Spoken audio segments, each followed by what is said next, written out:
क्रूस पर से प्रभु यीशु मसीह के द्वारा कहा गया दूसरा वचन।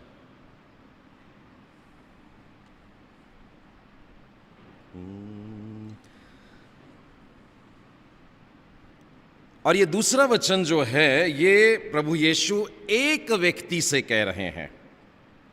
पहला वाला जो था वो परमेश्वर पिता से बोल रहे थे सब लोगों के बारे में, और इस दूसरे वाणी में हम देखते हैं कि वो एक व्यक्ति से बात कर रहे हैं, और वो उस एक व्यक्ति से जिससे बात कर रहे हैं वह एक कुकर्मी है। प्रभु यीशु मसीह को जब क्रूस पर टंगाने की बात आई तो ऐसा लगा कि पिलातुस ने भी बोल दिया है कि यह निष्पाप है, वो हेरोद ने भी कह दिया है कि यह निष्पाप है, और वो सूबेदार भी जो उसको लेकर के जा रहा है वो भी कह रहा है कि मैं एक निष्पाप को मारने के लिए ले जाता हूं। और लोग उसके लिए जो छाती पीट रहे हैं वो याद करके बता रहे हैं कि इसने हमारे लिए कितने सारे बड़े बड़े आशीष में काम किया, इसमें क्या दोष है, कुछ तो नजर नहीं आता। उन्हें मालूम था कि यीशु को इस तरीके से लटकाना उन लोगों को नहीं जमने वाला, तो उसे सैंडविच करेंगे। हम लोगों ने केवल ब्रेड पे सैंडविच बनाई है ना, बीच में चटनी डाल के, लेकिन आज यीशु को बीच में रखेंगे और उस देश के सबसे भयानक वाले कुकर्मी को एक तरफ और दूसरे को दूसरी तरफ लटकाएंगे। लोग कम से कम इन कुकर्मियों को देख करके बोलेंगे इन दोनों से भी बढ़कर होगा ये बुरा, इसीलिए इसको बीच में लटकाया गया। मैं इतनी बातें कैसे बोल रहा हूं, बाइबल में इसका वर्णन नहीं है, परंतु यदि आप रोमन इतिहास पढ़ते हैं, मैंने कल भी कहा बहुत सारी बातों के लिए हमको यहूदी संस्कृति में से और बहुत सारी बातों में हमें रोम के इतिहास को देखना पड़ेगा।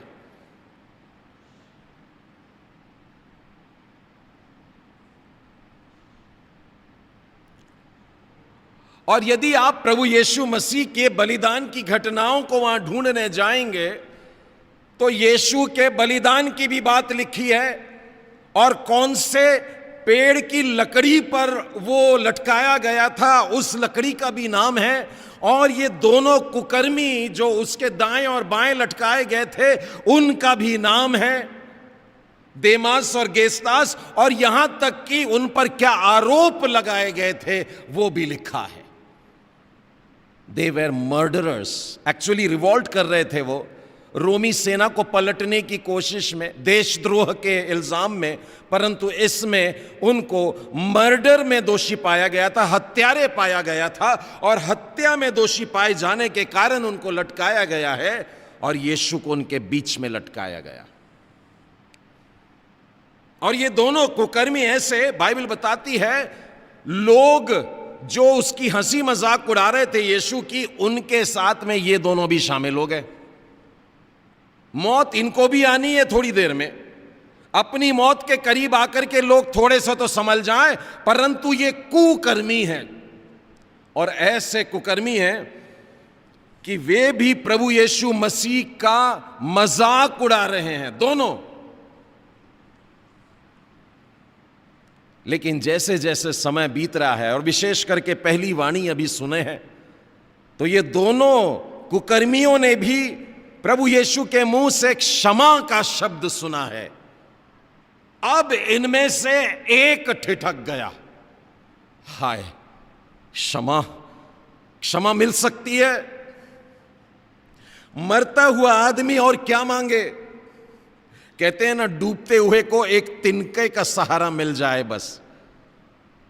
और ये कुकर्मी परमेश्वर के आत्मा की आवाज को सुनता है और उसका रिस्पॉन्स देता है, और उसका मन परिवर्तन अपने जीवन के इन आखिरी क्षणों में हो गया। बाइबल बताती है 39वें वचन में लिखा है, जो कुकर्मी वहां लटकाए गए थे उनमें से एक ने उसकी निंदा करके कहा, क्या तू मसीह नहीं? तो फिर अपने आप को और हमें भी बचा ले। ये उकसाने वाला जो वाक्य है, आप जानते हैं उकसाने वाली भाषा में कौन बात करता है? जी हां, बिल्कुल सही। शैतान इस समय इस एक कुकर्मी के अंदर समाता है और चाहता है कि यह व्यक्ति जिसको मैं मारने की सोच रहा था, ये तो क्रूस पर आ गया, और अगर क्रूस पर अपना बलिदान देता है तो यह पवित्र लहू परमेश्वर को ग्रहण हो जाएगा, किसी तरह इसे मैं क्रूस से उतार लूं। तो अब तक जो पाप में फंसाने के लिए और मार डालने की सोचा था, ये वही शैतान है जिसने मंदिर के कंगूरे पर ले जाकर के बोला अपने आप को मार डाल। आज बोलता है तू तो परमेश्वर का बेटा है, हो सकता है तो तू अपने आप को बचा के दिखा ले। लेकिन आपको मालूम है कि प्रभु यीशु हमेशा परमेश्वर के वचनों से ही बात करते आए हैं, और यहां पर हम देखते हैं कि उसने शैतान को कोई जवाब नहीं दिया, क्योंकि यीशु कुछ कहे उससे पहले दूसरे ने उसकी बात को कट किया, और दूसरे ने पहले वाले को डांट करके कहा कि क्या तू परमेश्वर से भी नहीं डरता? तू भी तो वही दंड पा रहा है, पर हम तो न्याय अनुसार दंड पा रहे हैं, क्योंकि हम अपने कामों का ठीक फल पा रहे हैं, परंतु इसने कोई अनुचित काम नहीं किया। परमेश्वर का आत्मा जब काम करता है तो देखिए वो सारी बातें बता रहा है। ये जो कुकर्मी थे या देश के लिए जो काम करते हैं, इनको बहुत सारी बातें मालूम रहती हैं, देश में क्या चल रहा है। इस यीशु को पहचान गया, हाय ये तो वो यीशु है जिसने मेरे गांव में आके न जाने कितने सारे अंधों को आंखें दी है, ये वही यीशु है जिसने भूखों को खाना खिलाया है, ये वही है जिसने न जाने कितने सारे गरीब लोगों के साथ में मित्रता रखी है, ये वही है जो हमारे साथ में चला फिरा करता था। और परमेश्वर का आत्मा उसे यीशु की पवित्रता के बारे में बताता है, और वो इस बात को क्रूस पर से बोलता है, जिस बात को बड़े बड़े लोग जोर से नहीं बोल पाए, महायाजक नहीं बोल पाए, प्रधान याजक नहीं बोल पाए, वो एक कुकर्मी अपने जुबान से मरते समय सारी दुनिया को बोल गया, इसने कोई अनुचित काम नहीं किया है, यह निष्पाप है। इस रीति से वो सारे लोगों के सामने कहता है, और उसके बाद में देखिए वो दो काम करता है। अपने पाप का अंगीकार करता है और कहता है मैं दंड पा रहा हूं क्योंकि मैंने गलत काम किया है। उसके बाद में वो परमेश्वर की स्तुति करता है, प्रभु के पवित्रता को प्रकट करता है, और उसके बाद में वो अपनी याचना करता है और कहता है, आएगा जब राज में तेरे, सुधि मेरी भी तू लेना। आएगा जब राज में तेरे, सुधि मेरी भी तू लेना। यीशु बोले संग संग मेरे, आज स्वर्ग में तू होगा। यीशु बोले संग संग मेरे, आज स्वर्ग में तू होगा।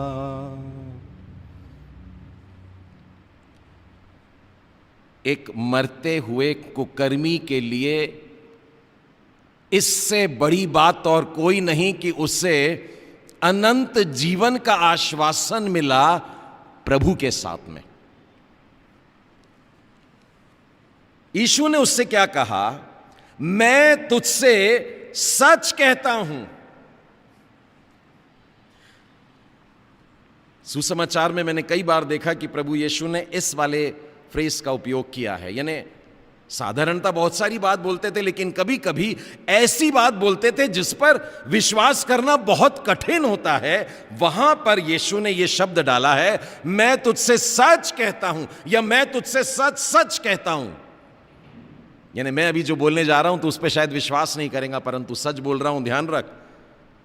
आज मैं उस दिन का वादा नहीं कर रहा जिसके लिए तू कहता है कि जब तू तेरे राज्य में आएगा उस दिन। मैं तो तुझसे कहता हूं आज। हम में से बहुत से मसीह लोग उस दिन का इंतजार कर रहे हैं। जब मैं लोगों को बीमार देखता हूं, परेशान देखता हूं और उनको आश्वासन देना चाहता हूं, तो लोग कहते हैं हां ब्रदर, हमको मालूम है। क्या मालूम है? कि प्रभु के दिन एक दिन सब कुछ ठीक होने वाला है। बिल्कुल यही विश्वास रखती थी मार्था की बहन मरियम। और जब उसको बोला गया कि तू विश्वास करेगी तो परमेश्वर के आश्चर्य कर्म को देखेगी, लाजर अभी मरा पड़ा है अंदर, तो मरियम बोलती हां प्रभु जी, मैं जानती हूं कि प्रभु के दिन एक दिन आएगा जिस दिन हम लोग सब उठाए जाएंगे। और यीशु ने कहा मैं आज की बात कर रहा हूं। हम आज के मिरेकल पर विश्वास क्यों नहीं करते? आज यीशु क्रूस पर से मरते समय एक बेहद महत्वपूर्ण बात बता रहा है, और वो ये कह रहा है आज ही। और किसको बोल रहा है मालूम है? मरने वाले व्यक्ति को। और क्या बोल रहा है मालूम है? जीवन का वादा आज ही। तो अपने जीवन में उन आशीषों को ऐसे दूर मत ढकेल दो अपने ही शब्दों से कि एक दिन कभी तो भी मुझे कुछ अच्छा मिल जाएगा। यदि स्वर्ग राज्य में प्रवेश करने की भी बात कहते हैं ना प्रियो, तो बाइबल हमें सिखाती है स्वर्ग का राज्य प्रकट रूप में नहीं आता, आ गया अभी से, यहीं से, आज ही से स्वर्ग का राज्य आरंभ होता है। हम अभी से जीते हैं। और इसीलिए यीशु ने एक कुकर्मी से कहा कि मैं तुझसे कहता हूं, तुमसे नहीं कहता हूं, तुम दोनों से नहीं बोल रहा, परंतु तुझ पश्चातापी से कहता हूं कि तू आज ही मेरे साथ स्वर्ग लोक में होगा। प्रभु यीशु को हमने देखा कि क्षमा करने का अधिकार है, और प्रभु यीशु को एक और अधिकार है कि हमारे नाम को जीवन की पुस्तक में लिखवाए। यदि उस जीवन की पुस्तक में नहीं था तो यीशु के बोलने पर परमेश्वर वहां लिख देगा, नाम लिख देगा। इस कुकर्मी का नाम उसकी जिंदगी भर, अगर मान लो 50 साल का है तो 50वें साल के आखिरी दिन तक भी मानो नहीं लिखा गया, लेकिन उसने अपने जीवन में इस क्षण का उपयोग किया कि मरने के कुछ क्षण पहले पश्चाताप कर लें। ये वाला उदाहरण ना कभी कभी मुसीबत बन जाता है। जब हम ये वाले बात पर मनन करते हैं ना, तो बहुत से लोग मुझसे कहते हैं ब्रदर ठीक है, फिर हम अपने बुढ़ापे में पश्चाताप कर लेंगे। पहले जब मैं बोला करता था बुढ़ापे तक जिएगा क्या, तो लोग मेरे ऊपर हंसते थे, क्यों नहीं जिएंगे। लेकिन आज जो दुनिया में चल रहा है उसको देख करके आज तो मैं पक्का बोल सकता हूं कि कौन कौन ये दावा करता है कि अपने जिंदगी के 80-90 साल तक वो जी लेगा, और इसलिए कि मैं अपने बुढ़ापे में मरने के एक दिन पहले पश्चाताप कर लूंगा। और बाइबल में एक उदाहरण लिखा है कि मरने के दिन भी अगर तू पश्चाताप कर ले तो तू मेरे साथ स्वर्ग लोक में होगा। मैंने ऐसे कई घटनाएं सुनी हैं, लोग पिकनिक पर निकले थे पर लौट के नहीं आए। एक कार में सफर कर रहे थे, जवान बच्चे थे 8, और वो कार इतनी गति में थी और ऐसी पलट गई, और जब पोस्टमार्टम की रिपोर्ट आई तो पता लगा चोट तो लगी नहीं। शॉक में अचानक उनकी हृदय गति रुकी और क्षण भर में, फ्रैक्शन ऑफ अ सेकंड कहते हैं जिसको, यानी 1 सेकंड का भी 100वें भाग तक समझिए, और बंद हो गया। और सब कुछ पश्चाताप के शब्द, यानी प्रभु यीशु मेरे पाप क्षमा कीजिए। 1 सेकंड से ज्यादा लगता है नहीं, लेकिन मौत को आने के लिए 1 सेकंड भी नहीं लगता। और इसीलिए मैं आपसे कह रहा हूं, यदि आप अपने जीवन को आज कुकर्मियों के मानिंद देखते हो तो चुनाव कर लो कि कौन से वाले कुकर्मी हैं, क्योंकि 2 कुकर्मी है, एक नाश होने के लिए अनंत नाश में गया और एक अनंत जीवन में यीशु के पास में है। आज भी मौका है, आज भी मौका है कि हम प्रभु यीशु से यह वाणी सुन ले। कुकर्मी, हम भी अपने जीवन को देखें तो इस बात से इनकार नहीं कर सकते कि हम बड़े सुकर्मी हैं। हम भी उसी गिनती में आते हैं और ऐसे ही हत्यारे हैं। हाथ हमारे लाल रंगों से रंगे हैं। आप में से कुछ लोग बोल रहे होंगे, ब्रदर क्या बात कर रहे हैं, चर्च में खड़े होकर आप चर्च के लोगों को बोल रहे हत्यारे। संसार में हत्या का जो डेफिनेशन है, परिभाषा जो है, वो है किसी के गला रेत देना, किसी को बंदूक की गोली से उड़ा देना, किसी को गला मसक के मार देना। लेकिन बाइबल में मत्ती रचित सुसमाचार निकालिएगा, मत्ती का 5वां अध्याय, मत्ती रचित सुसमाचार उसका 5वां अध्याय,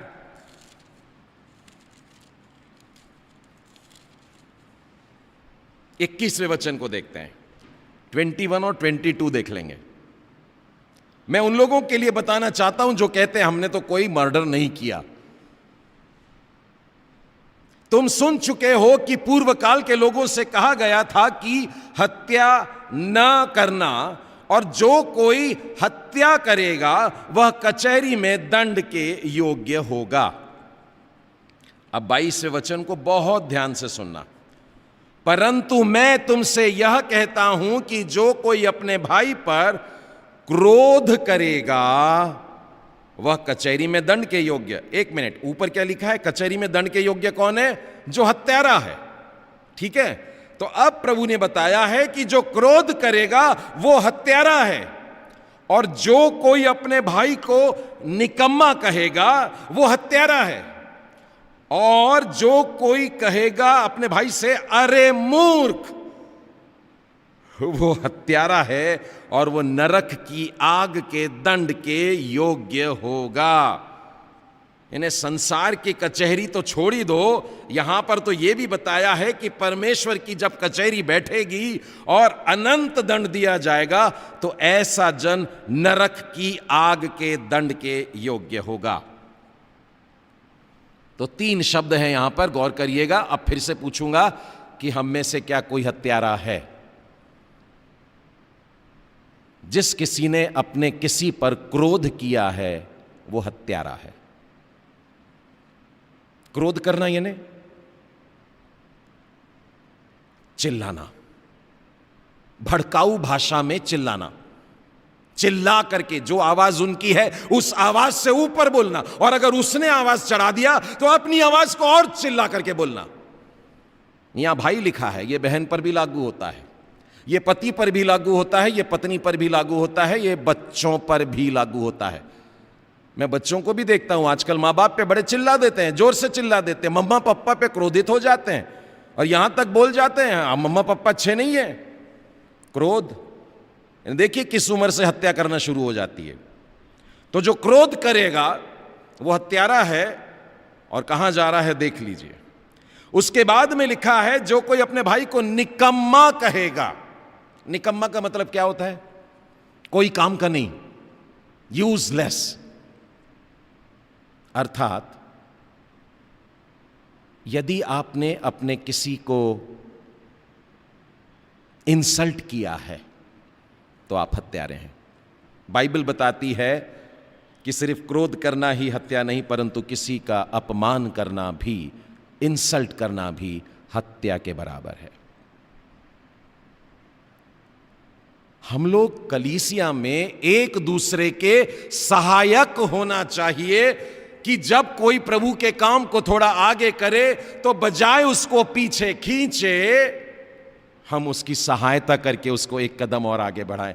तब आप देखेंगे कि आपको भी पीछे से कोई धक्का दे रहा है और उसको भी कोई पीछे से धक्का दे रहा है, और ऐसे करते करते परमेश्वर की महिमा के लिए काम बढ़ते जाएंगे, बढ़ते जाएंगे। और वो भाई स्मरण करेगा कि जब मैंने एक भारी पत्थर हटाने की कोशिश अकेले किया था तो वो भाई मेरे लिए मदद करने को दौड़ के आया था। जब आपको वो देखेगा आप कोई भारी भरकम काम कर रहे हैं, वो आपके लिए आएगा, न कि मजाक उड़ाने में ए लो ये चट्टान हिलाएंगे बोलते हैं। हां, परमेश्वर ने हमें चट्टानों को हिलाने का काम दिया है। ऐसी चट्टानें जिसके पीछे लाजर की लोथ रखी हो, लाजर की लौत मतलब कलीसिया, जो हिलती डुलती नहीं, जो बोलती नहीं, जो मरी हुई है, उस चट्टान को हटाने के लिए यीशु ने अपने शब्द नहीं बोला। शब्द बोलता तो पहाड़ भी हिलते, चट्टान क्या चीज है। लेकिन आज वो हमसे कहता है इन चट्टानों को हटाना है। आज मैं और आप एक दूसरे को निकम्मा कहना बंद करें। ये हमें कुकर्मी बनाता है, ये हमें हत्या के दंड के अंतर्गत कचहरी में भी दंडित होने के लिए और नरक की आग में भी लेकर के जा सकता है। और तीसरा शब्द लिखा है अरे मूर्ख, और इसी के लिए सबसे ज्यादा दंड लिखा है। ऊपर के दोनों में क्या लिखा है? कचहरी में दंड के योग्य, फिर बाद में लिखा है महासभा में, यानी हायर कोर्ट में, lower court, higher court, supreme court and the most supreme court, है ना। और फिर आखिरी में लिखा है अरे मूर्ख, ऐसा व्यक्ति तो नरक की आग में। कई बार हम लोग ऐसा समझते हैं कि मजाक में बोलने से चल जाता है, लेकिन परमेश्वर के सम्मुख बिल्कुल भी नहीं चलता है प्रियो। आज यहां पर यह कुकर्मी कोशिश में लगा था कि यीशु को क्रूस से उठा दूं। शैतान बहुत कोशिश किया लेकिन नहीं, लेकिन वही स्थान किसी के उद्धार का कारण बन गया और उस व्यक्ति ने बड़ी विनम्रता पूर्वक यीशु के पास में क्षमा की याचना की। मैं एक पापी हूं और मैं मेरा दंड पा रहा हूं, परंतु प्रभु जी जब आप आपके राज्य में आएंगे तो मेरे को याद रखना। और यीशु ने उससे आज का प्रॉमिस दिया है, एक ऐसा आश्वासन दिया है जो वो आज के लिए था। और इसके बाद में मैं विश्वास करता हूं उसके चेहरे पर अब रोना नहीं था। मर रहा था वो, बेशक मर रहा था, शरीर में बेहद दर्द हो रहा होगा उसको, लेकिन आत्मा में अब आनंदित है, क्योंकि प्रभु यीशु उसको अपने पास लेकर के चल रहा है। इस कुकर्मी ने कहा मैं तो न्याय अनुसार दंड पा रहा हूं, अपने कामों का ठीक फल पा रहा हूं। उसको अपने जिंदगी के सारे पुराने पाप याद आ गए, जो जो उसने किए, जो जो वो कचहरी में अनाउंस किए गए, और उसमें भी उसको लग रहा होगा ये तो 10 ही पाप बताए, मैंने तो 20 और 30 और 40 लोगों को सताया, वो तो बता ही नहीं।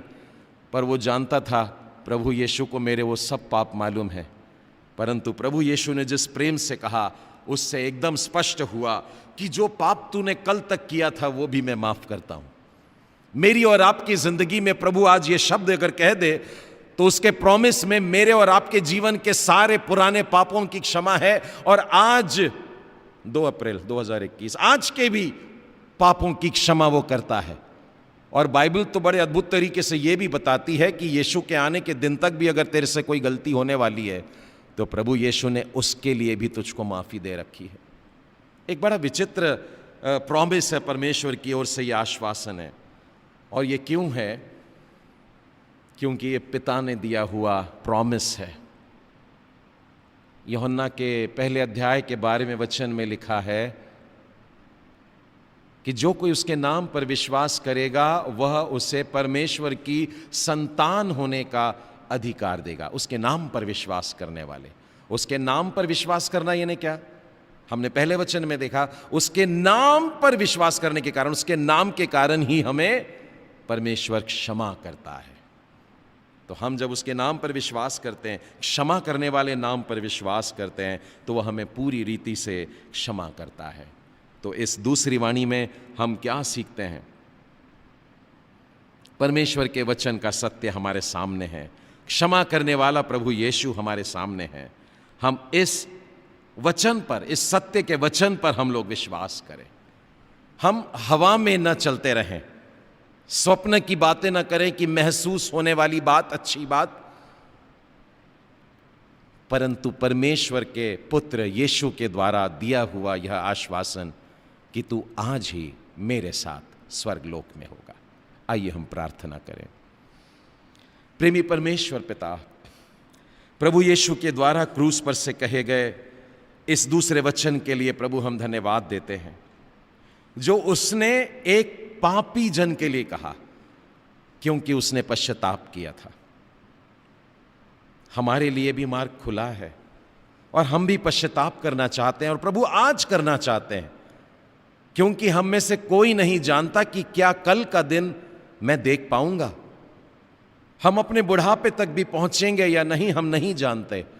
और इसीलिए पवित्र शास्त्र पर विश्वास करते हैं कि आज ही है उद्धार का दिन, और आज ही हम आपको पुकारते हैं प्रभु, और आपसे यह आश्वासन अपने लिए लेते हैं, और यही सुसमाचार हम दूसरों के साथ में भी बांटने वाले बन सकें कि परमेश्वर मुझ जैसे कुकर्मी को अगर बचा सकता है तो वो आपको भी जरूर बचाएगा।